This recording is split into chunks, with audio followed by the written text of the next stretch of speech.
Hello, it's Dr. Shelley from HETV and Shelley's Nursing Review. Today we have a great video on when is it appropriate to call the doctor first. So this video is titled, First Nursing Action, Call the Doctor. But when is it appropriate, right? So we're gonna call you out and call the doctor at the same time, because some of y'all be calling doctors for crazy. And I've been not only an RN, but I've also been a provider, an OBGYN nurse midwife. So I can give you both sides of the coin just to help you put in perspective what makes sense when you're trying to figure out if your first nursing action is call the doctor. But then we're not done. It's not enough to know when to call the doctor as your first nursing action. You must also know how to call the doctor. So SBAR is our way of helping you understand the appropriate way to give handoff report, call the nurse practitioner or the doctor, and also when you're transferring a patient to another unit. I want you to remember that there's some technology issues that I have seen come up with this whole SBAR thing. For example, I have seen nurses chatting when they should have been paging. So we're going to cover some of that and give you real life examples. But let's get started. Now, the SBAR technique, which was originally in the United States Navy, and we adopted it to healthcare, you're gonna need your management of care packet. So many of you know that I have 8 pink packets, and they include things like the famous study guide, oh my God, the management of care, and a bunch of other stuff that I don't have time to go into. Just text me 216-410-0936 if you want some more goodies, okay? But right now, we gotta save some lives, because y'all, we gotta do the damn thing. Here we go. Now, so the first nursing action, call the doctor, is appropriate with 5 conditions in terms of your NCLEX, your HESI, or your ATI. In other words, there is nothing else you could do on this test but call the doctor as your first nursing action. The issue with when calling the doctor should be the first nursing action on the NCLEX, the HESI, the ATI, is that above all, you have to remember this is a nursing exam. If you keep calling the doctor, then you just made this a doctor's exam. They want to know what you are going to do to save the patient's life. How are you going to act responsibly using clinical judgment and critical thinking to save this patient's life? That's it. Just think about that. So if you're honest, if you think about all the times you could have called the doctor on this type of test, really, you probably aren't going to call the doctor hardly at all on a nursing exam. Average is, are you listening? Are you paying attention? Average is 1 time. So what I have given you is a mnemonic. And I don't do a lot of mnemonics because I know you get them confused and then you really aren't learning, you're memorizing. All right, but this mnemonic I think will come in handy. This mnemonic is when to call the doctor as your first nursing action, and it is Reese's. Now some of you are Reese's Cups lovers. I know you are, but that Reese's is spelled very differently. But this, yet and the same, is pronounced Reese's. Okay, so R-E-C-C-C,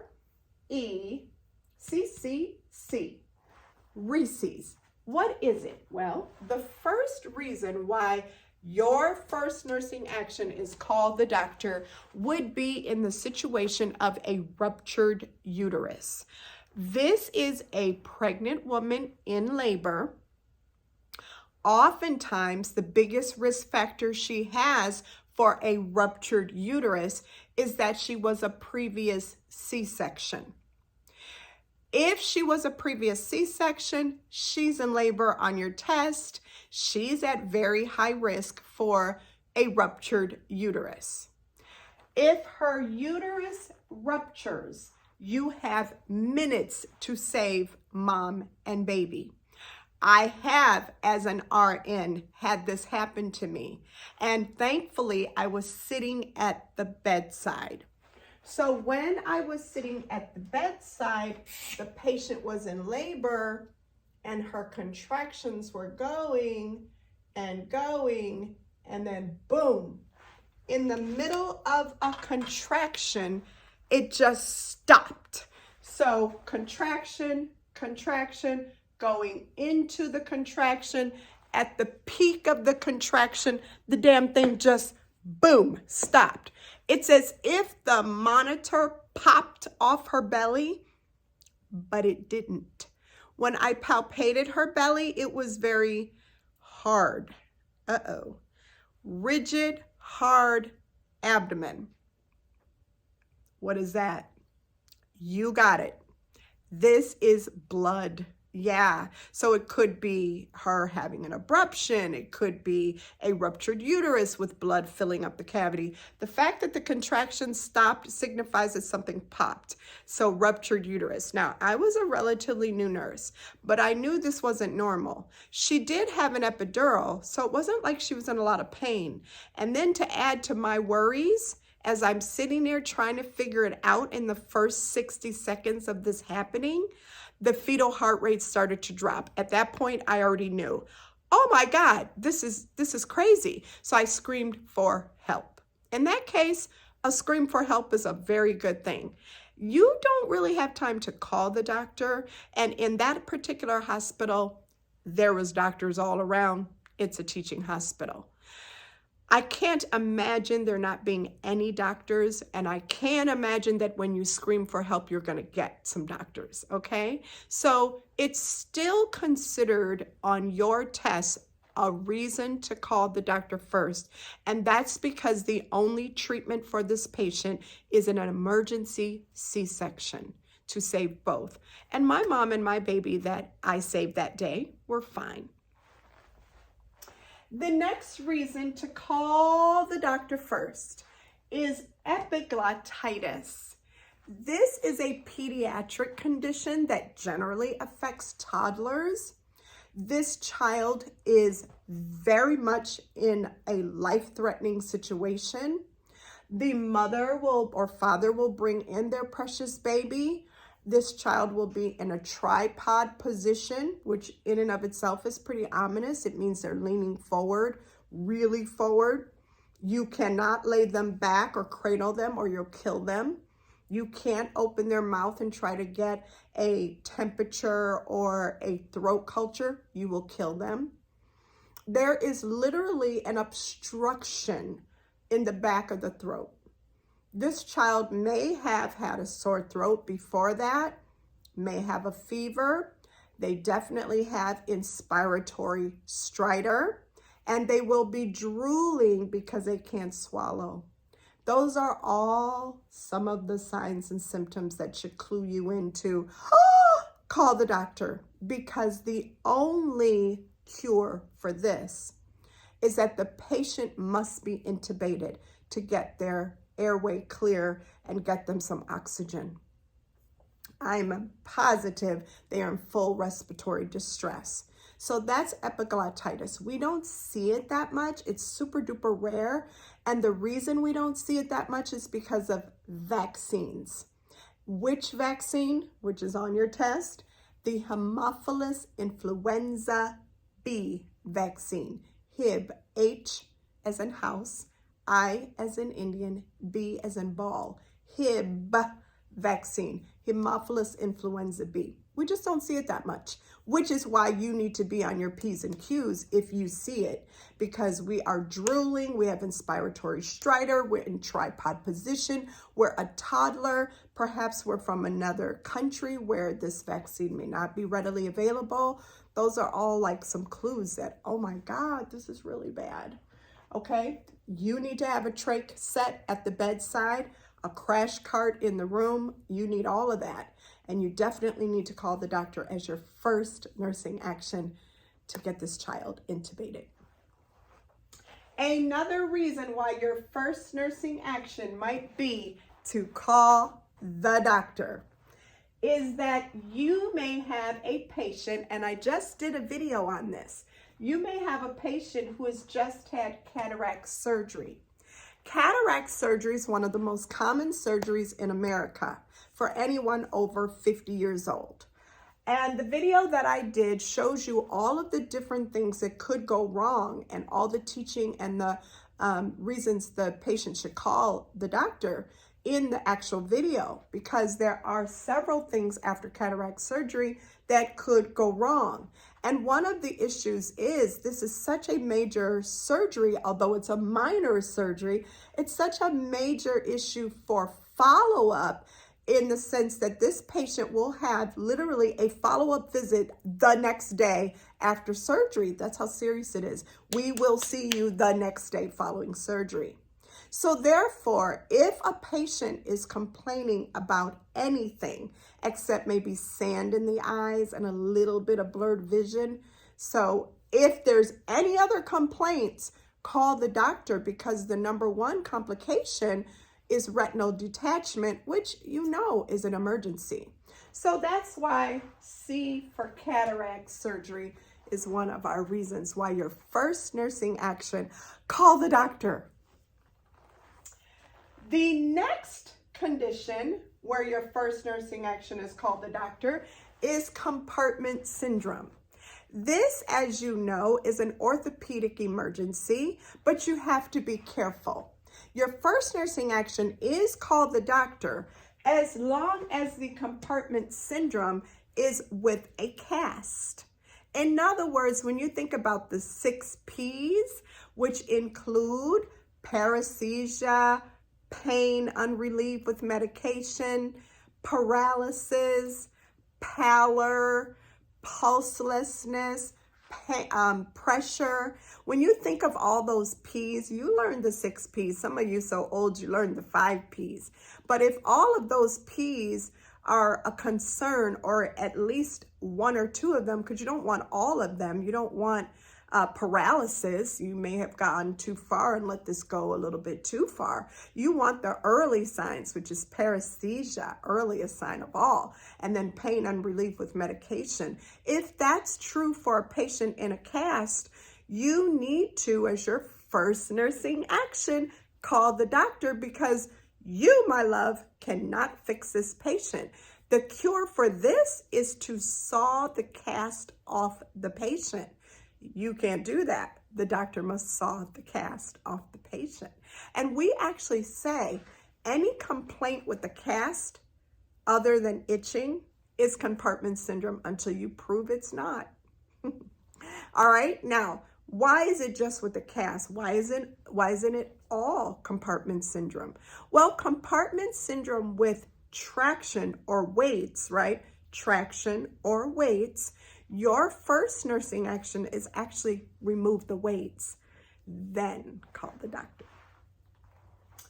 The last situation or condition in which your first nursing action is call the doctor is the consent form is not signed, or worse, it's signed and the patient has no idea what are you going to do. That's crazy. So here's our deal. Your patient may or may not have any concept of what's about to happen to them. So that's one of the reasons why part of our time out is to assess for a signed consent form and to check and ascertain whether the patient knows what the hell's going on.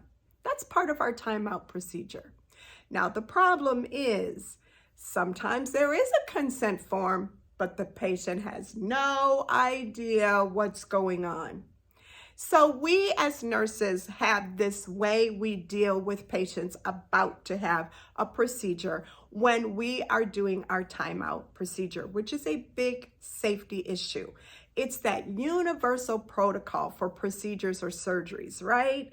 And so I can give you the best example of why this is critical. I remember as an OBGYN nurse floating to ambulatory surgery. When I floated to ambulatory surgery, there was a patient for a vag hysterectomy. And I went ahead and got this patient in the room, or I went ahead to the patient in the room and I introduced myself as her nurse. And then I said what we all say. So what are we doing for you today? Or what are you getting done today? Or what are you having done today? Something along those lines to just simply ascertain if the patient knows what's going on. Now, the consent was in the chart, and yes, it was signed. And this, because I am old, this was a while ago, okay? So we still had paper charts, so whatever. Yeah. Anyway, I walked in this room and I'm like, okay, so yeah, girlfriend, what are we doing for you today? And she says, and I quote, "Oh, well, the doctor said he's going to fix my periods." I said, yeah, that would be true, because certainly doing a hysterectomy and taking your uterus out will fix your periods. And she goes, whoa, hold up. Wait a minute. Nah. He didn't say nothing about taking my uterus out. I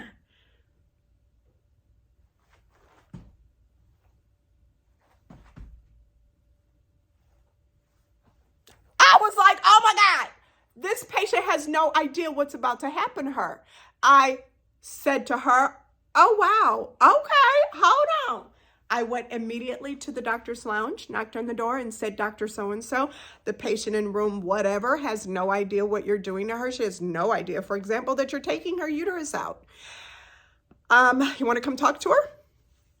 Of course, he was mad, came out kind of fussing and yelling. And then, surprising to me, he walked up on the patient and started yelling at her. I told you what's going on, Miss So-and-so. This is a hysterectomy. I told you you ain't. She starts yelling back at him. You ain't told me nothing. You never told me you was trying to take my uterus out. I'm not about that life. If God put it there, it need to stay there. And her uterus walked out. Let that hit you in your funny bone. So consent form not signed, or the patient has no idea what you're talking about.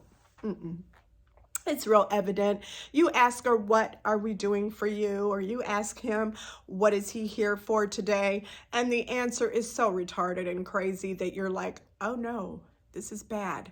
Now, let me reiterate real quick. Nurses do not get consent forms signed. That is breaking the law. You need to be aware that that is on NCLEX. And in real life, if you're getting consent forms signed, you're breaking the law, and they don't pay you that well to do a doctor's job. So stop it. I hope I made myself clear. Now, the name of this video was First Nursing Action, Call the Doctor. I gave you 5 reasons to call the doctor, and now part 2 of this video is how to call the doctor. Okay, so I will see you soon. Deuces. Watch part 2. Hit subscribe, fool. What you doing? Don't just like pimp me out, honey. You need to subscribe. You've been on here for a while now.